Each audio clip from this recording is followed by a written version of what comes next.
দেখুন মোল্লাতন্ত্রে ঈদের ছুটি স্বাভাবিক, কারণ পশ্চিমবঙ্গে কি চলছে, পশ্চিমবঙ্গে বাংলাদেশ 2.0 চলছে, পশ্চিমবঙ্গ বাংলাদেশ 2.0-তে পরিণত হয়েছে।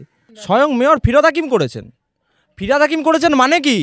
ফিরহাদ হাকিম তো স্বপ্ন দেখছে যে এরপর পশ্চিমবঙ্গে শরিয়তি আইন হবে, এরপর পশ্চিমবঙ্গে খাপ পঞ্চায়েত হবে, এরপর পশ্চিমবঙ্গের দিকে দিকে মহিলাদের রাস্তায় নামিয়ে নিয়ে এসে জেসিবিদের মতো এক এক পিস মেটেরিয়াল তৈরি করে তাদের দিয়ে চাবুক মারা হবে। বিষয়টা কি জানেন তো? ববি হাকিমকে একটাই সহজ প্রশ্নে উত্তর দিই, আপনার গাছে কাঁঠাল গোপে তেল, বিজেপি সরকারে এলে সিধা যাবেন জেল। একদম পরিষ্কার বার্তা দিলাম ববি হাকিমকে।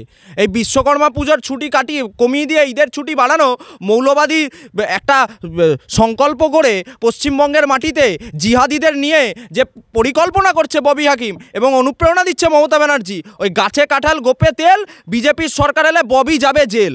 উনি কলকাতা কর্পোরেশনের মেয়র, উনি জানেন না মানে কি?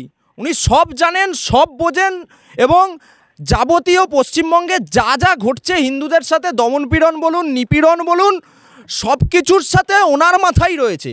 আমরা বারবার দাবি করেছি এই ববি হাকিমকে যদি মুখ্যমন্ত্রী এর মধ্যে ওই কলকাতা মেয়রের পদ থেকে অপসারিত না করেন, তাহলে মুখ্যমন্ত্রী পরিষ্কার বাংলার মানুষকে ইঙ্গিত দিচ্ছে যে 26-এ আমার চেয়ার দখল করবে ববি।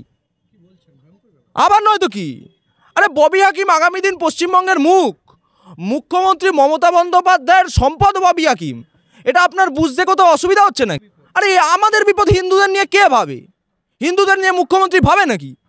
যদি মুখ্যমন্ত্রী হিন্দুদের নিয়ে ভাবতো তাহলে মুখ্যমন্ত্রীকে ওরমভাবে বিধানসভার বুকে দাঁড়িয়ে পরিচয় দিতে হতো নাকি? উনি কতটা ব্রাহ্মণ ঘরের মেয়ে, কতটা হিন্দু ঘরের মেয়ে, কতটা সনাতনী, কোন দিকে মাথা কোন দিকে পা করে শোয়, এত কিছু বলতে হতো নাকি? ওই যে ইউনূসের বোন মমতা বন্দ্যোপাধ্যায় এই মুহূর্তে সরকার চালাচ্ছেন, তাহলে তার থেকে যেটা এক্সপেক্টেড সেটাই পশ্চিমবঙ্গের মানুষ দেখতে পাচ্ছে। এ মুখ্যমন্ত্রী মমতা বন্দ্যোপাধ্যায় বলেই সম্ভব, এটা পশ্চিমবঙ্গ বলেই সম্ভব, এ তো পরিষ্কার। আরে মমতা বন্দ্যোপাধ্যায়ের আমলে ঈদের ছুটি একদিন বাড়ানো হবে না তো কার আমলে হবে? কার কথা ভাবছেন?